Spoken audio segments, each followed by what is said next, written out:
Assalamualaikum warahmatullahi wabarakatuh. Sahabat sehat RSUD Banyumas. Senang sekali hari ini kita bertemu kembali di acara Dopokan Putri Domas, seputar materi dan informasi dokter dan orang-orang mumpuni di RSUD Banyumas. Dopokan kali ini kita akan membahas tentang osteoporosis. Sudah hadir di sebelah kiri saya narasumber yang ahli di bidangnya, yaitu Dr. Tegar Harputra Rai. Selamat pagi, Dok. Pagi, Mbak. Oke, sehat, Dok? Alhamdulillah sehat. Oke, langsung aja ya, Dok. Kita kayaknya udah ditunggu nih. Apa sih itu osteoporosis? Oke, jadi terima kasih. Tema hari ini adalah osteoporosis. Apa itu osteoporosis? Osteoporosis adalah suatu penyakit tulang yang dapat menyebabkan penurunan densitas atau kepadatan tulang dan perubahan mikrostruktur dari tulang tersebut sehingga dapat menyebabkan terjadinya fraktur atau patah tulang. Oke, berarti yang turun itu kan kepadatan tulangnya ya, Dok ya? Iya. Kira-kira faktor risiko apa sih yang bisa menyebabkan orang itu terkena osteoporosis? Oh iya, faktor risikonya ada banyak ya. Ada faktor risiko yang intrinsik atau dari dalam diri sendiri, dan ada faktor risiko yang ekstrinsik atau dari luar. Faktor risiko yang intrinsik contohnya adalah ras, jenis kelamin, kemudian ada riwayat keluarga yang mengalami osteoporosis, kemudian problem hormonal seperti pada DM tipe 1 atau problem hormonal bawaan lainnya. Kalau faktor dari luar juga banyak, bisa berat badan, aktivitas. Pada wanita itu misalnya menarche atau awal mulai terjadinya menstruasi, kemudian aktivitas olahraga tertentu yang memfokuskan pada kerampingan seperti gimnastik ya. Kemudian bisa juga pengaruh obat-obatan tertentu juga bisa.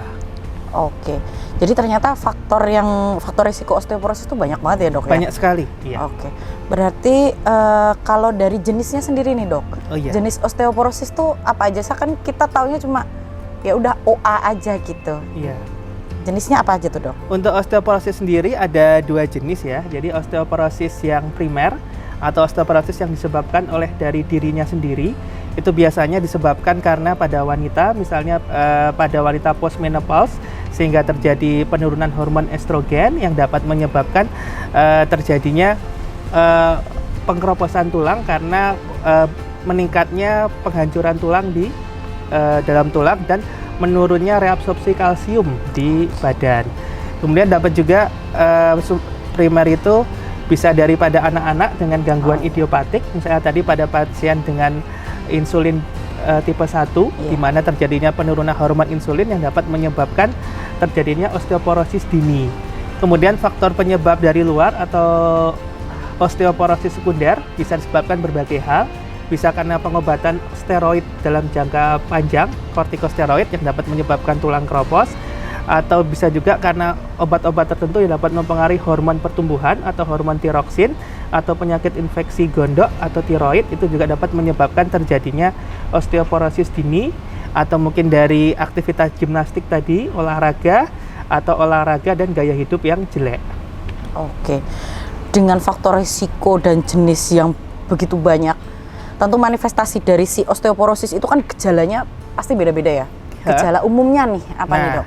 Jadi yang unik dari osteoporosis itu adalah dia itu adalah silent disease.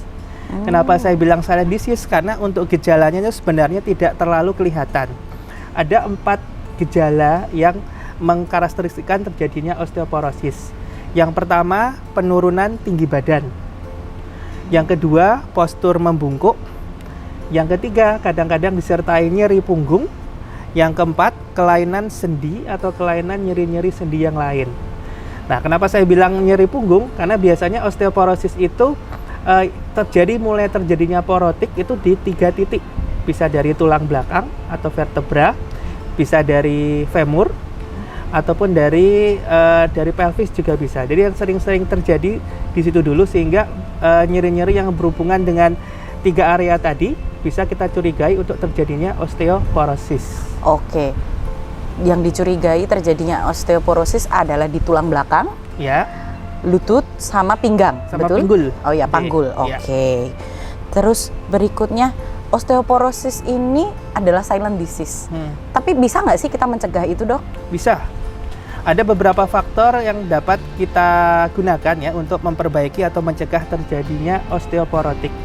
Yang pertama ada yang kita sebut dengan peak bone mass atau masa efektivitas maksimal tulang itu untuk dapat tumbuh.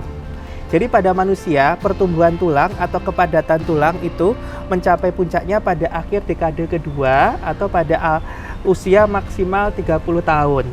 Apabila sebelum usia 30 tahun itu tercapai, kita dapat melakukan aktivitas optimal mungkin, baik olahraga, menjaga pola makan, berat badan tidak overweight, maka kita bisa meningkatkan densitas atau kepadatan tulang, peak bone mass-nya ini meningkat, dan apabila peak bone mass-nya ini meningkat, otomatis resiko untuk terjadinya osteoporosis juga akan menurun.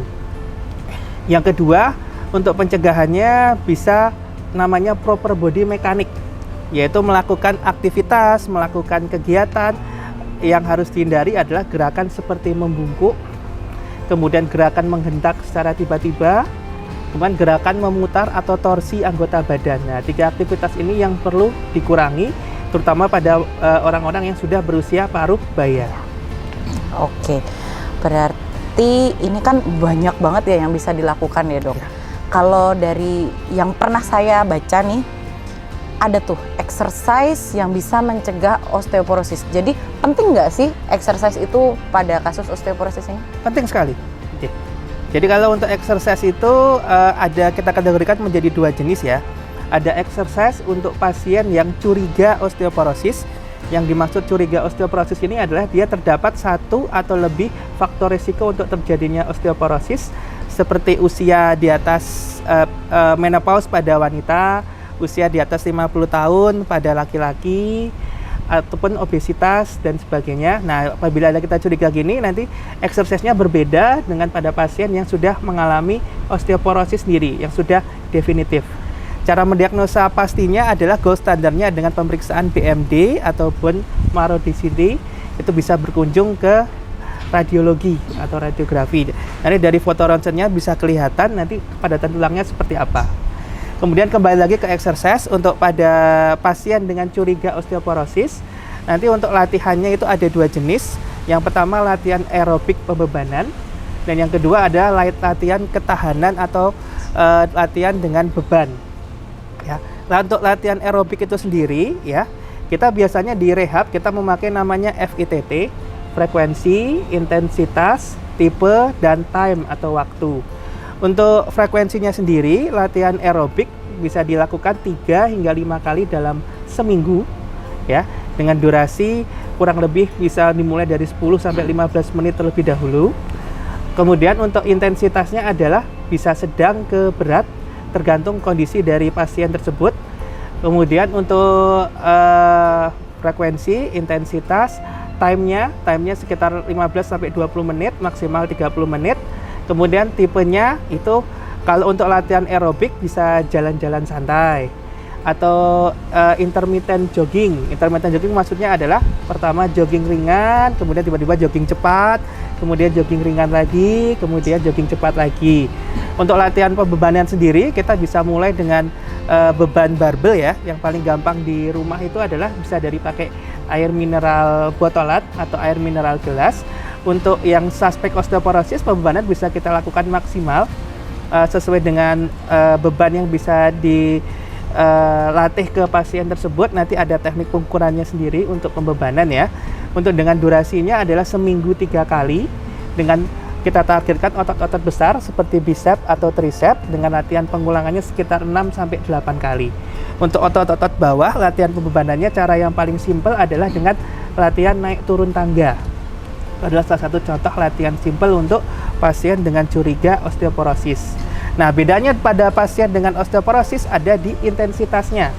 Kalau yang tadi dengan curiga osteoporosis intensitasnya bisa sedang ke berat, untuk pasien dengan osteoporosis intensitasnya adalah ringan ke sedang. Dan pada beberapa pasien biasanya kita lebih mempertimbangkan untuk olahraga yang tidak terlalu perlu weight bearing, contohnya dengan ergocycle atau dengan sepeda statis. Untuk latihan bebannya kita juga membatasi dengan pembebanan yang ringan sampai sedang dengan frekuensi dengan intensitas yang sama, yaitu latihan aerobik 3 hingga 5 kali dalam seminggu dan latihan pembebanan 2 sampai 3 kali dalam seminggu. Oke, cukup lengkap ya teman-teman sahabat sehat ya penjelasan dari Dokter Tegar tentang exercise yang dapat dilakukan untuk mencegah adanya osteoporosis. Oke, berikutnya nih Dok, jika sahabat sehat di rumah sudah ada yang terkena osteoporosis ini bisa disembuhkan nggak sih Dok? Oh iya, terima kasih. Jadi kalau untuk osteoporosis sendiri, apabila memang sudah terdiagnosa pasti osteoporosis, ada beberapa hal yang dapat kita lakukan ya. Yang pertama dengan suplementasi ya. Suplementasi ini bisa dari suplementasi kalsium maupun suplementasi vitamin D. Karena dua suplemen ini yang akan membantu meningkatkan pembuatan tulang di badan ya, dan dapat mencegah reabsorpsi atau pengkeroposan dari tulang itu sendiri. Kemudian ada juga beberapa obat ya. Obat seperti contohnya adalah biposfonat. Ada beberapa obat yang dapat mencegah osteoporosis. Cuma untuk peresepan obat-obat itu sendiri nanti bisa dikonsulkan ke teman sejawat internis mungkin yang lebih berkompeten dalam hal ini. Kemudian yang ketiga yang tidak kalah penting adalah exercise ya, olahraga sesuai dengan derajat osteoporosisnya, sesuai dengan tipe osteoporosisnya, kemudian dengan tergantung juga ada penyakit pemberat atau tidak. Jadi lanjut ke pengobatan mungkin ya. Untuk dari sisi rehab sendiri, untuk pengobatan kita ada dua terapis yang akan berfungsi dalam penanganan osteoporosis ya. Ada fisioterapi dan ada okupasi terapi. Untuk fisioterapi sendiri pada pasien dengan osteoporosis kita fokuskan ke latihan exercise, yaitu stretching exercise, kemudian balance exercise, kemudian strengthening exercise. Jadi tiga ini kita melatih untuk kelenturannya, terutama tulang belakang ya.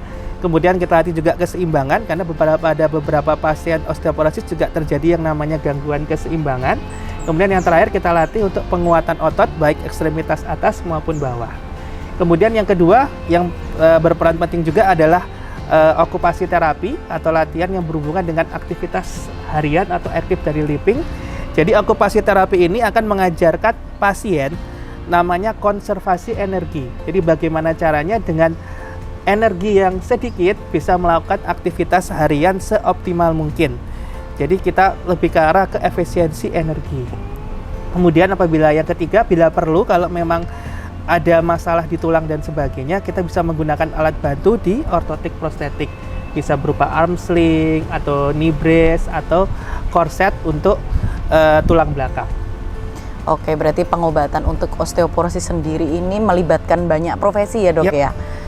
Nah teman-teman sahabat sehat di rumah harus lebih aware lagi nih sama badannya nih. Kira-kira apakah tanda gejala yang tadi disebutkan oleh Dokter Tegar ada nggak di sahabat sehat di rumah?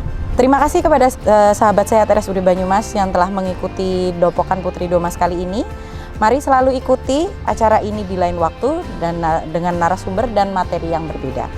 Jika sahabat sehat RSUD Banyumas ingin memberikan usulan terkait tema, isi materi, dan informasi Dopokan Putri Domas di acara yang akan datang, silahkan tulis di kolom chat. Jangan lupa like, share, dan subscribe. Wassalamualaikum warahmatullahi wabarakatuh.